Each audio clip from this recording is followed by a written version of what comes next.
مجھے تم بالکل بھی پہلے والے ابسام محسوس نہیں ہوتے، بہت اجنبی سے لگتے۔ اس نے ماتھے کو مسلا اور بولا، کیا اس لیے رو رہی ہو؟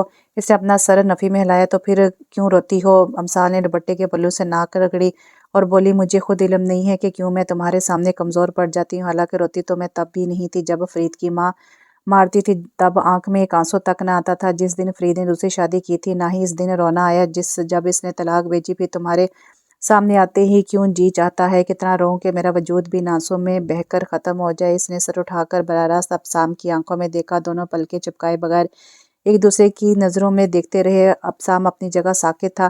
یکدم اس کے وجود میں حرکت پیدا ہوئی، کرسی چھوڑ کر کھڑا ہونے کے بعد اس نے امثال کو ہاتھ سے پکڑ کر کھڑا کیا اور سختی سے اپنے سینے میں بھینچ لیا۔ امثال کے آنسو اب اس کی شرٹ بھگو رہے تھے اور وہ اس کے کان کے قریب سرگوشی کر رہا تھا۔ "آئی ایم سو سوری، جو بیت گیا ہوا ہے جانا، اس کو برا خواب سمجھ کر بھلا دو۔" اس نے امثال کا چہرہ اپنے دونوں ہاتھوں میں تھاما۔ "Would you give me the honour to take you on the date?" رو رو کر سرخ ہوئے چہرے پر ابسام کی فرمائش پر ہنسی دھنک بن کر پھیلی۔ اس کو ہنستا دیکھ کر جواب میں وہ بھی کھل کر مسکرایا۔ "سوچا جا سکتا ہے اگر کچھ پتہ چلے کہ کہاں لے کر جاؤ گی؟" اس نے شرماتے ہوئے کہا، تو ابسام اپنی جگہ حیرت سے جم گیا اور گہری نظروں سے اس کو غور سے دیکھنے لگا۔ امثال مسلسل نظریں چرا رہی تھی، ہاتھ اٹھا کر ابسام کے چہرے کا رخ دوسری طرف کر دیا، مگر ابسام کی خاموشی اور سنجیدگی میں کوئی فرق نہ آیا، تو وہ خود کو اس کے بازو کے ساتھ سے نکالنے کی کوشش میں دھمکی آمیز لہجے میں بولی، "اگر اسی طرح سے دیکھنا بند نہیں کرو گے تو میں تمہارے ساتھ کہیں نہیں جاؤں گی۔" مسلسل اپنے دائیں ہاتھ سے ابسام کے چہرے کو بائیں طرف موڑ کر رکھا۔ "امثال، کیا تم مجھ سے شادی کرو گی؟" امثال کی خوبصورت ہنسی جل ترنگ بکھر گئی۔ "بدو، ابھی تو میں نے ڈیٹ کے لیے ہاں نہیں کیا، تم پرپوزل پر بھی آگے۔ اب سمجھ میں آیا تم ابھی تک کیوں سنگل گھوم رہے ہو، یوں ہی پہلی ڈیٹ پر ہی پرپوز کر کے لڑکیاں دور بھگا دیتے ہوگے۔" اس نے امثال کے دونوں ہاتھ اپنے ہاتھوں میں لے کر اور مسکراتے ہوئے بولا، "اصل میں پہلا تجربہ ہے، اس لیے یہ غلطیاں کر رہا ہوں۔ تم بس شادی کے لیے ہاں کرو، آئی پرومس تمہارے علاوہ کبھی کسی لڑکی کو پہلی ڈیٹ پر نہ ہی تو پرپوزل دوں گا، نہ ہی آئی لو یو بولوں گا۔" امثال نے اپنے قریب کھڑے اپنے ہینڈسم شوہر کو پہلی دفعہ نظر بھر کر دیکھا تھا، جو کہ اس کی آنکھوں میں دیکھتے ہوئے دلکشی سے مسکرا رہا تھا۔ امثال نے سر اس بات میں ہلاتے ہوئے ہاں کر دی۔ ابسام نے سر پیچھے کو گرا کر اونچی آواز میں ہیپی بولا اور امثال کے ماتھے پر بوسہ دے کر اس کو خود میں چھپا لیا۔ بعض دفعہ خوشیاں آنے میں تھوڑی تاخیر کر دیتی ہیں، مگر آتی ضرور ہیں۔ وہ بھی شاور لے کر نکلی تھی، گیلے بال پشت پر بکھرے ہوئے تھے۔ گرمی ہونے کے باوجود اس کو سردی محسوس ہو رہی تھی، اس لیے شانوں پر چادر ڈال کر باہر سن کے اس کونے میں بچھی کرسیوں میں سے ایک پر آ کر بیٹھ گئی، جہاں دوپہر میں تو گھنی چھاؤں تھی، پر اب جاتی ہوئی دھوپ کی شعاعیں اپنی نرمی بکھیری تھیں۔ ابھی بیٹھی ہی تھی کہ جب امی اندر سے کارڈ لیس فون لے آئی۔ "ابسام کی کال ہے، بات کر لو، مگر یاد رکھنا آج کوئی الٹا سیدھا پروگرام نہ بنانا، نہ ہی میں گھر سے باہر جانے دوں گی۔" اس کو فون دیتے ہوئے وہ واپس اندر چلی گئی۔ اس نے گہرا سانس لے کر فون ہولڈ سے ہٹا کر کان سے لگایا۔ "تمہیں بڑا شوق ہے نا مجھے میری ماں سے ڈانٹ پڑوانے کا؟ تم تھی کہاں پچھلے آدھے گھنٹے میں 10 کالز کر چکا ہوں۔ ہاں تو انسان تھوڑا عقل کا استعمال کرے، اگلا بندہ مصروف بھی تو ہو سکتا ہے۔" "نہیں، میں گھبرا گیا تھا کہیں تمہاری طبیعت نہ خراب ہو۔ اگر ایسی کوئی بات ہوئی تو آپ کی خالہ حضور اسی وقت آپ کو الرٹ کر دیں گی، اس لیے ابھی آرام سے اپنے کام کریں۔" "شیرو کیسا ہے؟ زیادہ تنگ تو نہیں کرتا؟" "نہیں، دن میں تو کھیلتا رہتا ہے، بس کبھی کبھار ضد کرتا ہے گود میں اٹھاؤں۔"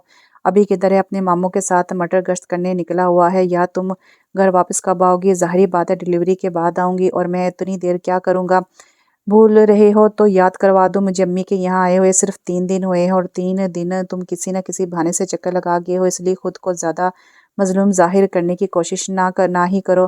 ایک کام تو کرو۔" "جی فرمائیے۔" "باہر گیٹ پر آؤ۔" "Absam, don't tell me that you are outside the house." "یار، میں نے کھانے کے لیے میز بک کروایا ہوا ہے، اگر نہ گئے تو 10,000 کا نقصان ہوگا۔ امی مجھے ابھی وارن کر کے گئی ہیں میں باہر کہیں نہ جاؤں، تم ان سے چوری آ جاؤ۔" "ابسام، میں تمہاری حرکتوں سے بڑی تنگ ہوں۔ امساد دل میں تمہارے لڈو پھوٹ رہے ہیں، اس لیے ڈرامہ بند کرو، باہر آ جاؤ۔ واپسی پہ امی کی ڈانٹ تم ہی کھاؤ گے۔" اس نے فون بند کیا، اپنی جگہ سے اٹھی اور دھیمے دھیمے قدم اٹھاتی اندر چلی آئی۔ اس کو دیکھتے ہی امی نے کچن کے دروازے سے سر نکالا۔ "ہوگی بات، کیا کہہ رہا تھا؟" "ہاں جی، ہو گئی، کچھ خاص نہیں، بس حال چال پوچھا۔ تم یہ جوس پی لو اور ذرا لیٹ کر کمر سیدھی کر لو، آج سارا دن چلتی پھرتی رہی ہو، مجھے تو ڈر ہی آتا ہے۔ کہا بھی ہے چلو آرام سے جا کر آپریشن کروا کر بچہ گھر لے آتے ہیں، پر تمہیں کون سمجھایا، اب ضروری تو نہیں نا، پہلا بچہ نارمل ہو گیا تو دوسرا بھی نارمل ہوگا۔ ڈاکٹر کی دی گئی ڈیٹ سے 3 دن اوپر ہو چکے ہیں اور یہاں ابھی تک کوئی ہلچل ہی نہیں ہوئی۔ مجھے کیا کہتی ہیں